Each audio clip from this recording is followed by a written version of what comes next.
Fi here with another Dungeon Hunter Champions video. Sorry it's been a while since I posted anything.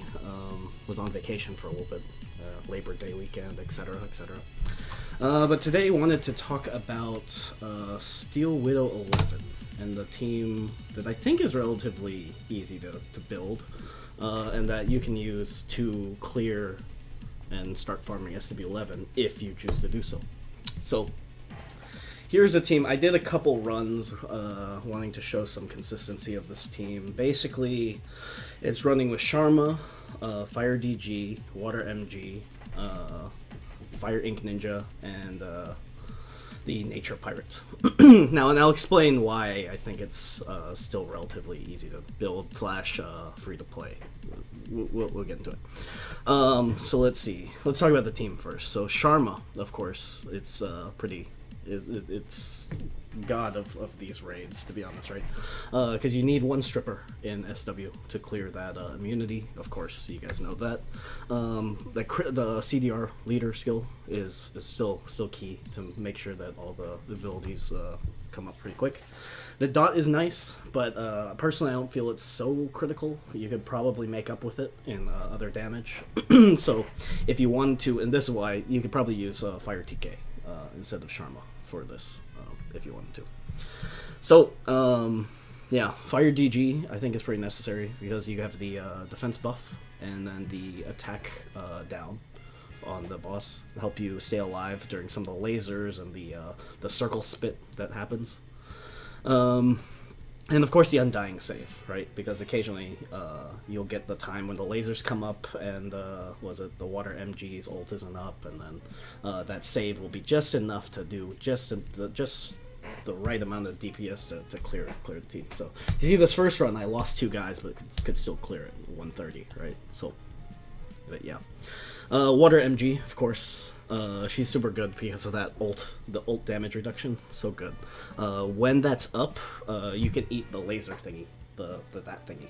I don't know what you call it, but if you eat that, then everyone's still up, then you can still clear things, right? So, cleanse heal is also really good because you get OGD damage on your mons, and then the Steel Widow will do more damage to you. So cleanse is pretty nice, and of course the heal to keep things up, and then of course it has an occasional save too, right? So if you do get the was it the spit or the lasers, right, you have a chance to keep your guys up. So the DPS I used, Tenkoku, Fire Ink Ninja, and then the Nature Pirate. To be honest, you can swap these out for anything. Really, the core team is those first 3 and then 2 DPS, right? After playing around a lot with a lot of different monsters, this just seemed to be the most consistent and the fastest team that I was able to put together, right? And I feel that that's kind of the case because these are skill-based damage dealers, right? So you get the additional benefit from the Sharma lead and the Sharma auto attack, right?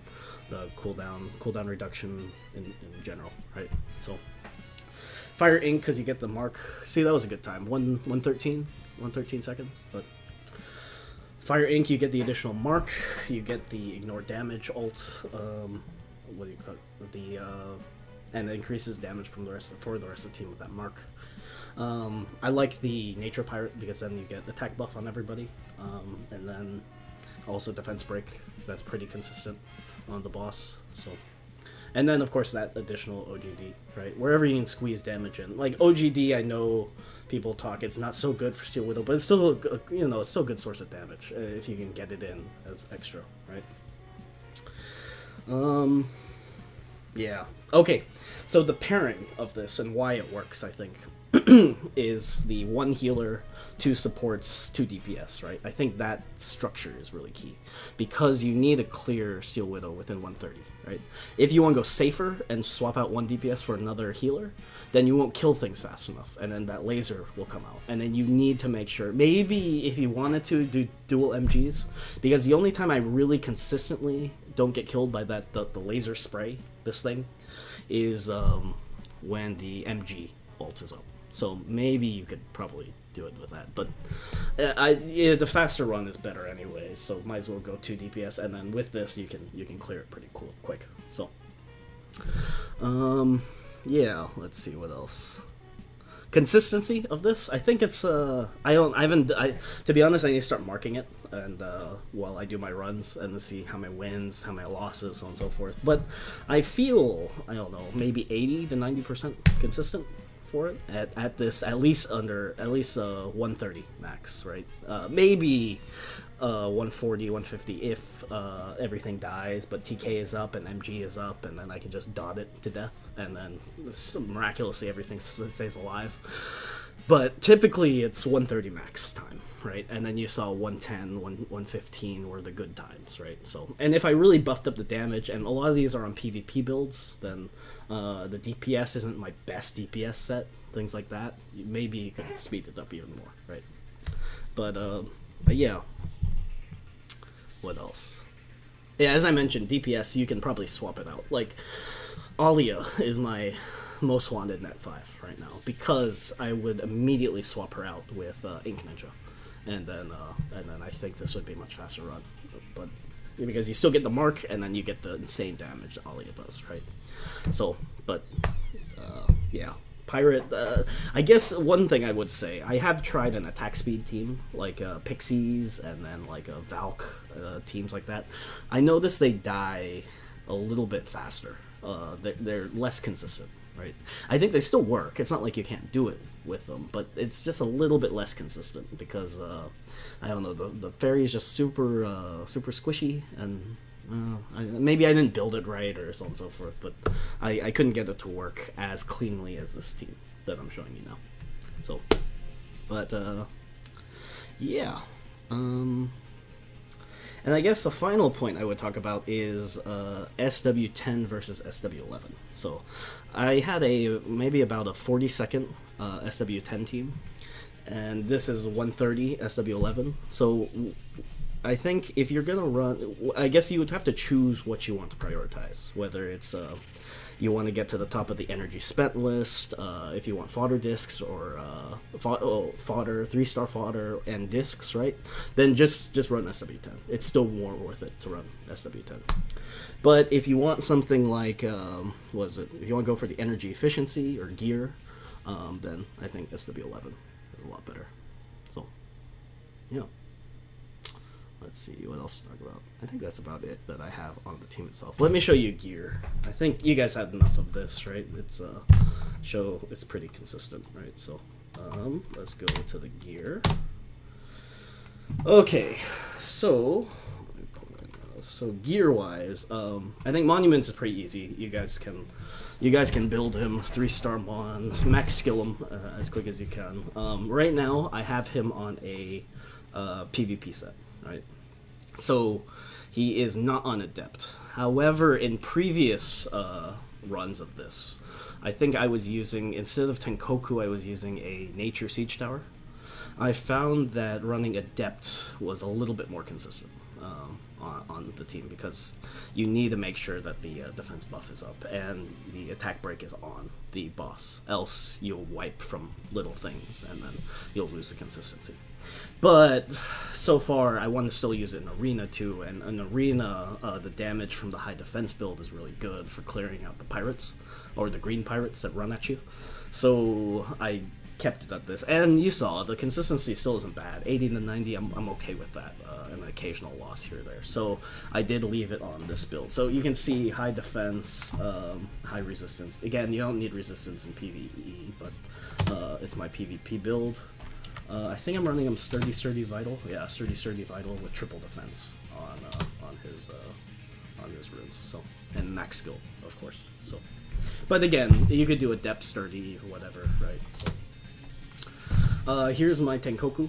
Again, swap out for any other damage dealer that you got. Any red damage dealer, it would be okay too. I tried Astromancer here. Astromancer was also good use here, because again, ability damage, because you got the Sharma or whatever Fire TK and the cooldown reduction from his auto attack, it helps with more ability damage versus attack speed. And well, I mean, attack speed would probably work. You guys can kind of fit the piece into the puzzle, but for me, I felt that the attack skill-based damage was more consistent, right? So this one, what did I use? I think because it's skill-based damage, I did Adept, of course, attack, crit damage, attack build. So let's see. Yeah, no skill ups in him because it's just an ink. It's broken, but as long as you got Adept, I feel it's good. If you got the sets to finish, to get them, and you can get good stats on them, more power to you. By all means, go for it. Yoko is on, again, sound like broken record, this is also on my PvP build with high resistances, just 60% accuracy, as much HP as you can get in. For PvE only, swap out this resistance. You don't need the resistance. You just put the put it onto HP defense. Make it tanky. Make sure it stays alive, right? But you kind of saw it there. Even what 60k health is enough to run this thing, right? So it's not it wasn't bad enough, or it didn't die enough for me to want to consider moving the resistance off her or to build a second Yoko or anything like that. So. Again, Adept and any other offset you can get. Oh, this is a good point. I almost max skilled. I think I don't have a skill up in the second ability, but second ability is just the defense break, so it's not as huge of a deal. If you can max skill them, of course it's better, right? The damage reduction is huge on this ult, and yeah, it's really good. So. Yeah, as I mentioned before, Adept, and then any offset that you can get on there, as long as you get the 60% minimum accuracy. And then, yeah, what was this actually? HP resistance. I wasn't watching. Come on. HP, yeah, HP resistance, right? So again, you could swap out that other resistance rune for another HP. Whatever defense or something tanky. Just keep it tanky, right? It needs to stay alive so it can cleanse. Kendrick. Broken record. Again, PvP build. Accuracy. Doesn't need this much accuracy in PvE. Just bring it down to 60. Crit rate, max it out. Crit damage, put as much as you can. Put as much attack in as you can. Here, I think I have an attacker accuracy rune on him, so I could get this 100%. But really, just swap this out for another attack rune. You'll be good to go. All right. So, I don't have him max skilled, as you can see him, but I do have some skill ups, right? I think I got some skill cooldowns into this one, but it's not really critical. And even him, I put him on Adept. I don't really think he needs to be on Adept since he is just doing damage. You could probably put him on Mortal, get away with it, and probably be fine. So, yeah. What else to say about him? Yeah. Yeah. And the last one, the King. Sharma. Come on. Sharma. My runes are a bit goofy because I was playing with him this week, trying to use him in the Nightmare co-op to cleanse the regen. Didn't work out, unfortunately. But anyways, so he's a little bit wonky here. Really, personally, when I build Sharma, I like full HP defense and at least 60 accuracy. I don't really worry about the attack. I know people use attack, but he needs to stay alive because he needs to be reducing cooldowns and he needs to cleanse. And again, I mentioned it earlier, if he's alive and MG is alive, there's a chance you can get past the 2-minute mark and still kill the thing. It's slow because you don't have the damage, but you can, I've seen it happen, right? So him surviving is more important than him healing more / doing more damage, in my opinion. So, but that's just my opinion of it, right? This needs to be 60, and you get 3% more, but it's fine, as you guys saw. It cleansed things just fine. I think I just have them Adept, whatever offset you can get, and then HP, right? So, yeah. I think that is all. Let me check my notes. Yeah. Let's see. I think that's everything. Yeah, thanks for watching. Talk to you later.